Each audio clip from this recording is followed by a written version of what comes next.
찬송가 294장 찬양하겠습니다.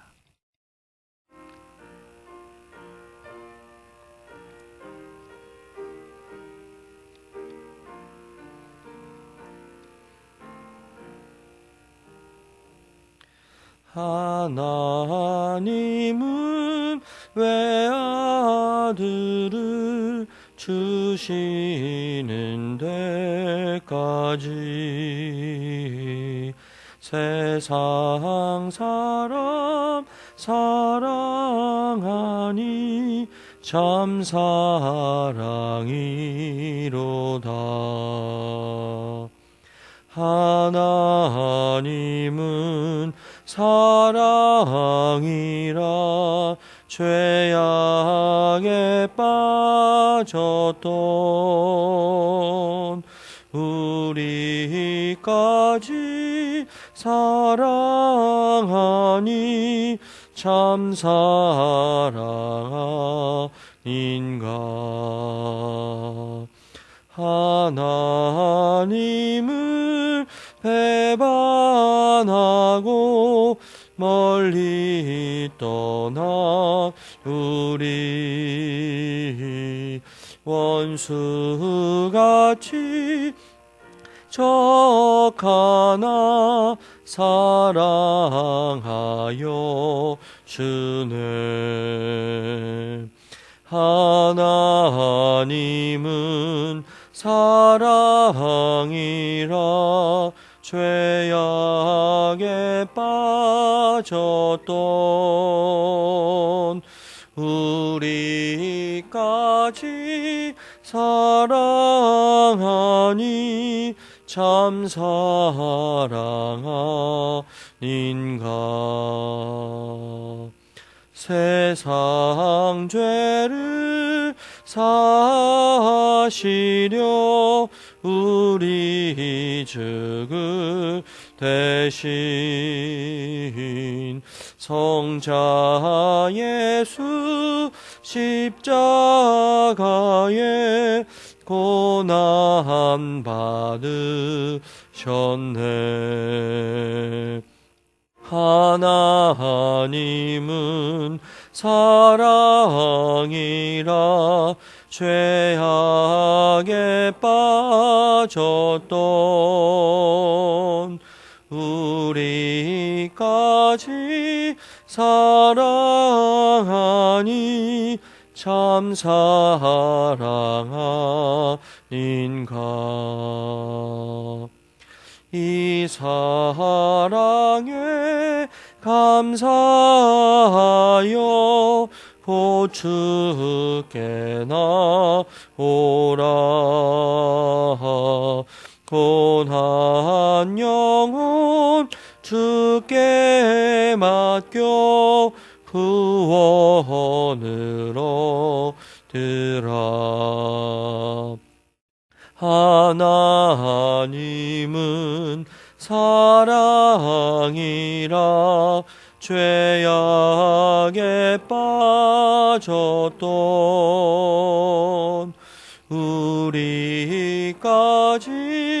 사랑하니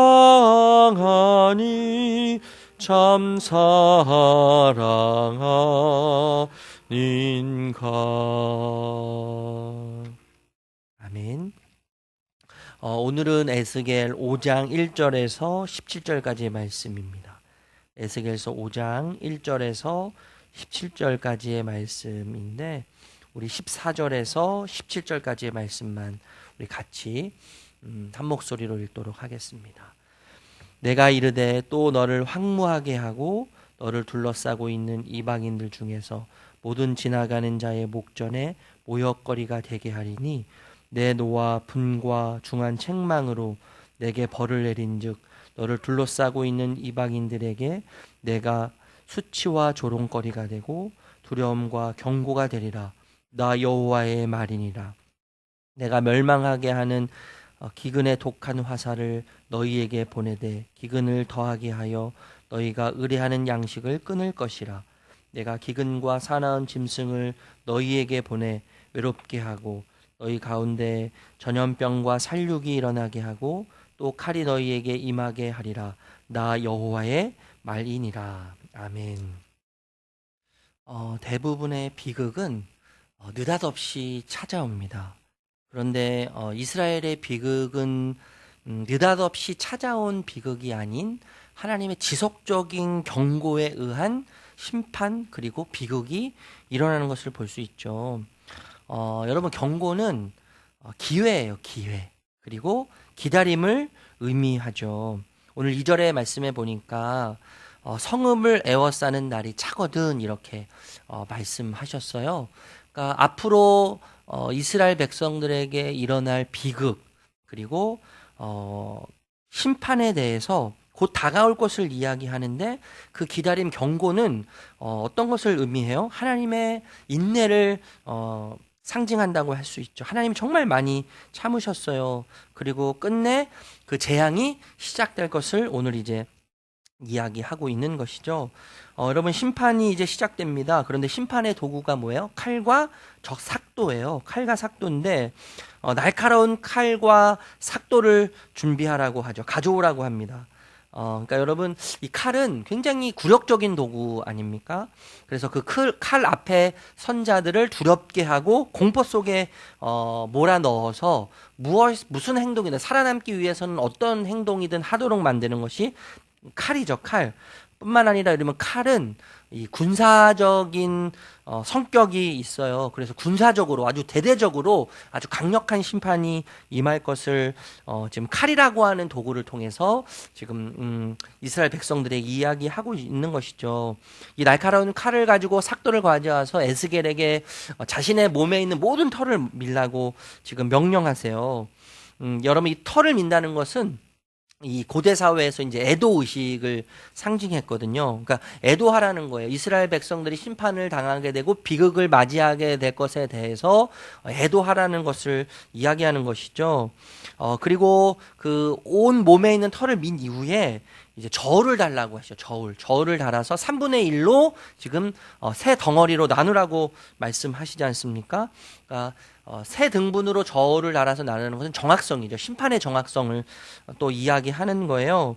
3분의 1은 성 안에서 불태우고, 그리고 3분의 1은 사방에서 칼로 치고, 그리고 3분의 1은 바람에 흩어라 이렇게 이야기하시는 거죠. 여러분, 이 심판의 방법이 얼마나 잔혹하고 잔인하고 비참하고 또 처참하냐 하면 아버지가 아들을 잡아먹고 아들이 아버지를 잡아먹는 그런 일들이 벌어진다고 이야기해요.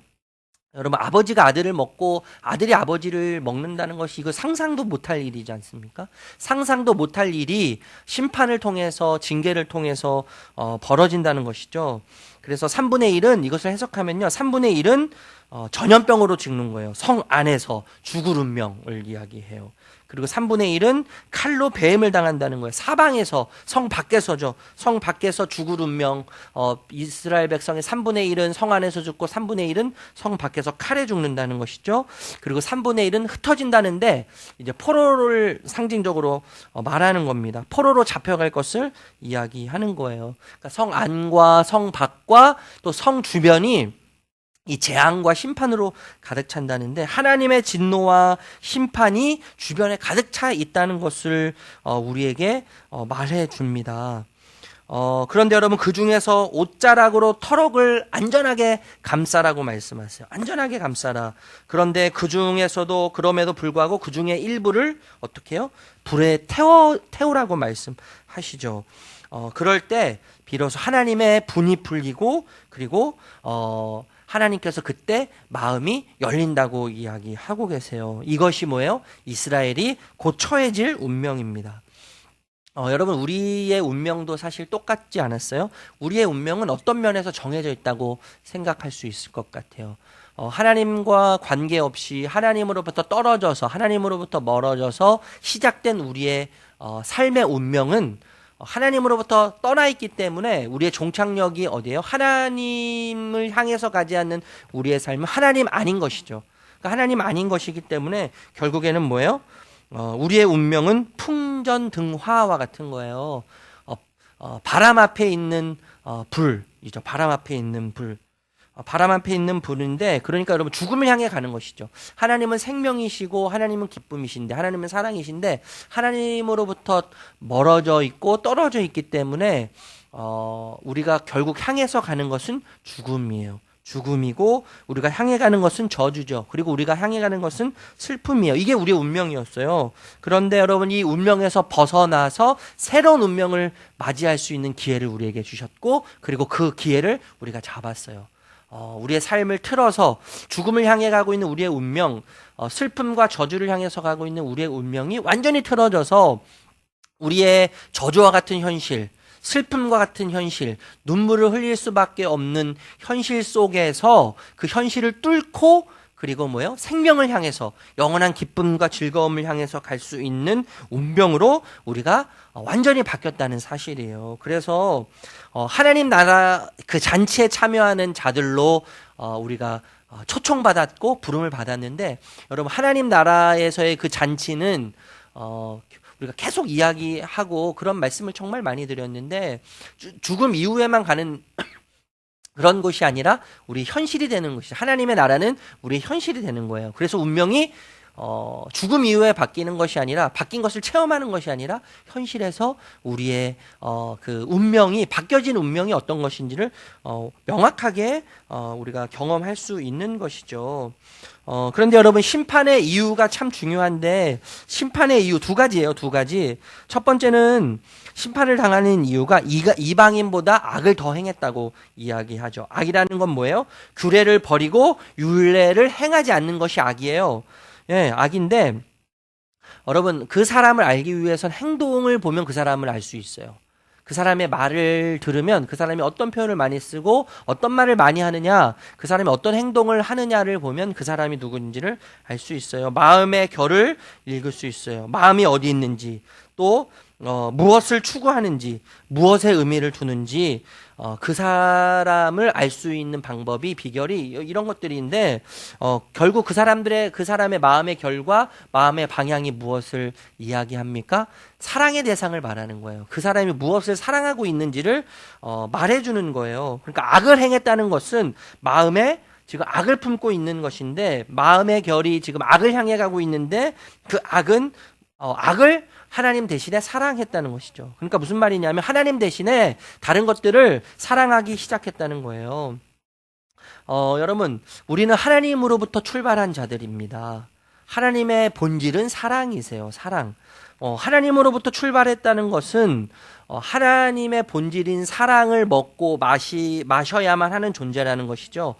그리고 그 사랑을 먹고 마심으로 하나님의 사랑을 받고 하나님을 사랑하는 존재로 있을 때에만 안정과 만족을 누릴 수 있다는 거예요. 그런데 여러분 하나님을 사랑하는 대신에 악을 사랑했다는 거예요. 악을 좋아했다는 것이죠. 하나님을 떠나는 자체가 악이죠. 사실 악인데 여러분 규례와 명령을 지키지 아니함으로, 그리고 하나님의 약속을 지키지 아니함, 버림으로, 규례를 버림으로 하나님을 버린 결과가 된 것이죠.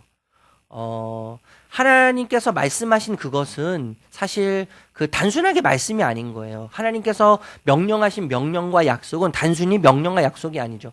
그 명령과 약속은 하나님이라고 생각할 수 있는 거예요. 예, 그런데 왜냐하면 그 약속과 명령은 하나님 자신을 내어주시면서 하신 것이기 때문에 그런 거거든요. 그런데 그것을 버렸다는 것은, 명령을 버리고 약속을 버렸다는 것은 곧 하나님, 그 약속을 하신 하나님을 버린 것이 되는 거고, 그 약속을 계명을 주신 하나님을 버린 것과 동일한 것이죠. 그래서 다른 것을 사랑하게 됐다는 거예요. 그래서 심판을 당하는 것이죠. 악을 행했기 때문에, 하나님을 버렸기 때문에 이제 심판을 당하게 되는 것이죠. 두 번째는 뭐예요? 가증한 일을 버렸다는 것이죠. 가증한 일. 그래서 그 가증한 일에 대해서 성소를 더럽혔다, 이렇게 이야기합니다. 성소는 하나님의 임재를 상징하는 것이죠. 그러니까 그 하나님의 임재를 상징하는 성소, 하나님께서 임재하시는 것을 더럽힘으로 하나님을 모욕하고 하나님을 배신했다는 겁니다. 여러분 가증한 일, 이 가증이라는 표현이 에스겔에서 45번, 45번이나 등장을 해요. 그러니까 핵심 단어죠. 이스라엘 백성들이 심판을 당하게 되는 궁극적인 이유는 이 가증한 일 때문이라는 거예요. 우상숭배, 영적인 간음이라고 표현할 수 있는 거예요.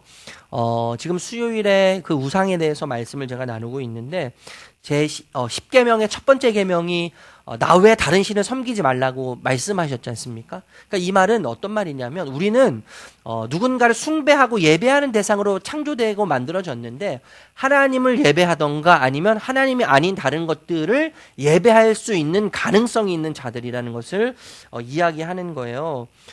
표면적으로, 그래서 여러분, 표면적으로 드러나는 모든 죄에는 사실 그 죄의 배후에는 우상이 있다는 거예요. 우상. 하나님이 주실 수 있는 것들을, 줄 것 같은 어떤 것들을 하나님 자리에 올려놓는 거예요. 그래서 하나님을 사랑하고 하나님을 예배하고 하나님을 숭배해야 되는데, 하나님도 주실 수 있지만 오히려 하나님보다 더 다른 어떤 것들이 하나님보다 주실 수 있는 것들을 더 잘 줄 것 같아서, 내가 원하는 대로 내가 요청하는 것들을 줄 수 있을 것 같아서 더 확실하게 보여서 하나님 대신에 다른 것들을 하나님 자리에 올려놓고 숭배하고 또 예배하는 것이죠. 그래서 여러분, 표면적으로 보면 사실 죄처럼 여겨지지 않음에도 불구하고 내면으로 들어가면, 심축으로 들어가면 죄로 가득한 것들이 정말 많은데, 그 죄는, 근본적인 죄의 원인은 뭐라는 거예요? 우상이 있다는 거예요. 우상. 그래서 여러분, 이렇게 이야기할 수 있어요. 우상은 다양한 죄 가운데 하나가 아니라 죄의 원인이라고 말할 수 있는 거예요. 왜 여러분, 우리가 우상을 만들어요? 우상을 만드는 이유는 내가 내 삶을 조종하고 싶어서예요. 내가 내 삶의 주인이 되고 싶어서 우상을 만드는 것이죠. 이렇게 심판이 이제 3분의 1, 3분의 1, 3분의 1 정확하고 아주 무섭게 두려워할 정도로 처참하고 비참한 심판이 이스라엘 백성들 가운데 주어지는데, 여러분, 이 심판으로 인해서 참 어떤 결과가 펼쳐지냐면, 이스라엘 백성들이 수치와 조롱거리가 되고 모욕거리가 될 거라고 말씀하십니다. 그런데 누구 앞에서 그렇게 돼요? 이방 사람들 앞에서, 길거리에 지나가는 사람들 가운데, 그들의 목전에서, 그들이 보는 앞에서 수치와 조롱과 모욕거리가 될 거라고 말씀하세요. 제가 지난주에도 그런 말씀을 좀 드렸는데, 여러분, 나라와 민족이 패배를 하면 그 나라와 민족이 패배하는 것 이상의 의미가 있었어요. 그들이 섬기는 신의 패배라고 생각했어요. 그러니까 여러분, 이스라엘 백성들의 패배는 여호와 하나님의 패배죠. 그러니까 여러분, 이스라엘 백성들이 수치를 당하고 또 모욕을 당하고 조롱거리가 되는 것은 단순히 이스라엘 백성들만의 수치와 조롱거리의 문제가 아니라 그들이 섬기고 있는 하나님의 수치, 또 하나님의 조롱, 또 하나님에 대한 모욕거리가 된다는 거예요. 그래서 우리가 살펴봤지만 바벨론이 이스라엘 백성들을 포로로 잡아갈 때 신의 하나님의 그 패배라고 생각하면서 어떻게 했어요? 성전의 모든 것들을 다 가져가고 성전을 무너뜨리지 않습니까? 이런 의미예요. 그래서 이스라엘 백성들이 지금 수치와 조롱을 당하고 모욕을 당한다는 것은 하나님의 수치고 하나님의 조롱이고 하나님에 대한 모욕이에요. 그럼에도 불구하고 하나님은 심판하시죠.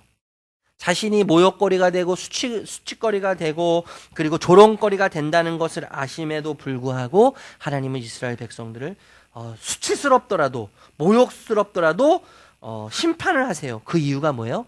이스라엘 백성을 살리는 유일한 길이 심판밖에 없기 때문에요. 내 이름이 수치를 당하고 내 존재가 모욕을 당하고 내가 조롱거리가 된다 할지라도 이스라엘 백성들을 살리기 위해서, 그들을 살리는 방법이 심판이기 때문에, 그들을 살리는 방법이, 그들을 돌이키는 방법이 이것밖에 없기 때문에 하나님 자신께서 수치와 조롱과 모욕거리가 되신다는 겁니다. 여러분, 그럼에도 불구하고 하나님께서는 이러한 심판으로부터 이스라엘 백성들을 구원하기 원하시고 이스라엘 백성들이 돌아와서 회개하고 돌이키기를 원하고 계시는 거예요. 여러분, 심판은 그래서요, 다른 의미에서 보면 약속이라고 말할 수 있어요. 약속. 돌이키면 산다고 하는 약속. 그리고 그 약속에는 희생이 있는 거죠. 내가 모욕당하더라도, 내가 수치를 당하더라도 이스라엘 내 백성을 살리기 위한 하나님의 약속이 담겨져 있는 거예요. 그래서 여러분, 심판하면 약속과 희생을 우리가 생각해야 돼요. 약속과 희생. 여러분, 2000년 전에 우리의 심판의 운명에 대해서 하나님은 약속하셨어요. 그리고 희생하셨어요. 그것이 뭐예요? 십자가 사건이죠. 십자가 사건을 통해서 죽어야 될 우리의 운명, 사라져야 될 우리의 운명에 대해서 하나님은 약속하시고 그리고 희생하셨어요. 그것이 십자가 아닙니까? 십자가의 사건. 십자가는 약속이고 희생이죠. 예. 그리고 심판은 뭐예요? 십자가는 심판이면서 동시에 심판으로부터 구원받게 되는 새로운 복음, 굿뉴스, 기쁜 소식인 거예요. 여러분, 십자가는 어두움 아닙니까? 어두움. 그런데 예수님께서 십자가를 통해서 우리에게 약속하셨어요. 너의 어두운 모든 것을 내가 담당하겠다. 예수님께서 십자가를 통해서 어두움 속으로 들어가시면서 너의 어두운 모든 것을 내가 담당하겠다. 이렇게 약속하셨어요.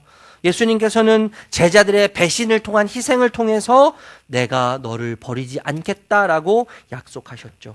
예수님은 창과 가시면류관을 쓰시면서 그 희생을 당하시면서 나는 너의 아픔을 이해한다 이렇게 약속하셨어요. 그리고 자신의 생명을 던지시는 희생을 통해서 내 생명을 너에게 주겠다고 약속하셨습니다. 그러니까 여러분, 이것을 한마디로 이야기하면 어떻게 이야기할 수 있어요? 내가 너를 영원히 사랑하겠다 이렇게 예수님은 십자가를 통해서 우리에게 말씀하시는 것이죠. 여러분, 예수님은요 십자가에서 다 내려놓으셨어요.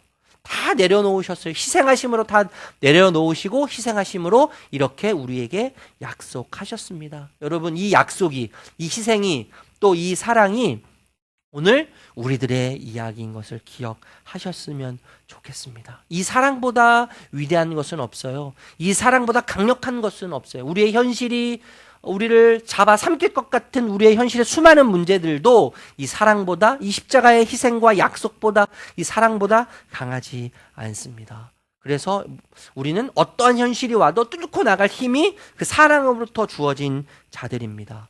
그래서 그 사랑 가운데, 그 약속 가운데, 그 희생 가운데 오늘 하루를 걸어가면서 또 남은 일주일을 걸어가면서 예수님의 십자가의 그 사랑의 이야기의 힘이 우리의 현실이 되어서 그 힘으로 강력하게 모든 것을 뚫고 나가면서 이미 주어진 우리의 운명, 이미 허락된 우리의 운명, 승리와 영광을 맛보시는 저와 여러분들이 되시기를 주님의 이름으로 축복합니다. 기도하겠습니다. 하나님, 심판은 약속이고 희생입니다. 예수님께서 십자가라고 하는 이야기를 통해서, 그 심판의 이야기를 통해서 희생당하셨고 또 우리에게 약속하십니다. 너의 어두운 모든 것을 내가 담당하겠다. 내가 너를 버리지 않겠다. 너의 아픔을 이해한다. 내 생명을 너에게 주겠다. 그리고 너를 영원히 사랑하겠다. 하나님, 모든 것을 내려놓으신 예수님 앞에 이 시간 우리가 스스로에게 질문하기 원합니다. 우리는 그 주님을 위해서 무엇을 내려놓아야 할지 이 시간 다시 한번 깊이 머리 숙여 마음을 또 주님께 내려놓고 우리의 모든 것들을 다시 되돌아보며 결정하고 결단하는 시간이 되도록 주님 함께 해주십시오. 그래서 우리의 운명이 영원히 심판받고 저주받아야 될 운명이었지만 이 십자가의 이야기를 통해서 이제 하나님 그 승리가 또 그 영광이 우리의 것임을 믿고 또 깨달으며 우리의 삶을 압도하는 것 같은 그 현실 속에서도 그 사랑의 힘으로 인해서, 그 약속의 힘으로 인하여서 그 모든 현실을 뚫고 나가 결국엔 그 영광과 기쁨과 승리가 우리의 현실이 되는 그런 기쁨을 누리는 우리 사랑하는 성도님들이 되도록 주님께서 함께하여 주시옵소서. 예수님의 이름으로 기도합니다. 아멘. 하늘에 계신 우리 아버지여, 이름이 거룩히 여김을 받으시오며 나라의 마옵시며 뜻이 하늘에서 이룬 것 같이 땅에서도 이루어지이다. 오늘날 우리에게 일용할 양식을 주옵시고 우리가 우리에게 죄 지은 자를 사하여 준 것 같이 우리 죄를 사하여 주옵시고 우리를 시험에 들게 하지 마옵시고 다만 악에서 구하옵소서. 대개 나라와 권사와 영광이 아버지께 영원히 있사옵나이다. 아멘. 여러분 말씀을 생각하면서 기도하실 때 예수님은 우리를 위해서 모든 것을 다 내려놓으셨습니다. 그리고 그 질문 앞에 우리가 그 주님을 위해서 무엇을 내려놓아야 할지 그 질문 앞에 서는 시간이 되었으면 좋겠고, 이 시간 우리 함께 다시 한번 기도할 때 교회 중직자와 일꾼들을 위해서, 우리 담임 목사님 건강 위해서, 우리 장로님들과 또 우리 목회 팀장님들, 또 기획 팀장님들을 위해서, 우리 사역자들을 위해서, 우리 목자들을 위해서, 또 목원들을 위해서 여러분 계속해서 기도해 주시고, 그리고 코로나 이 모든 비상 상황들이 일상을 찾아가는 백신과 치료제가 속히 개발될 수 있도록 여러분 함께 마음 모아서 기도해 주시고, 개인 기도 제목을 놓고 기도하시도록 하겠습니다. 기도합니다.